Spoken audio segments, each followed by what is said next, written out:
Hello guys, good morning. Nandito ako sa aming backyard, ay front yard pala. May almond blossom kami, oh. Ganda, 'di ba?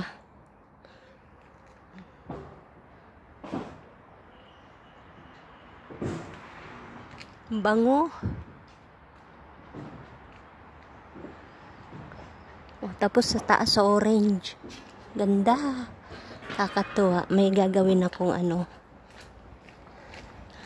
sa aking flower base. May ginawa akong flower base. Hi Tiger. Flower base para kay Lola kasi type na yung gustong-gusto niya yung amoy nito eh. Ayan. Gawa tayo ng flower base for Lola. Dahil ginalit niya ako nung isang araw. Ito ang kapalit. Bigyan ko siya ng mabangong bulaklak. Bango niya guys, super ganda.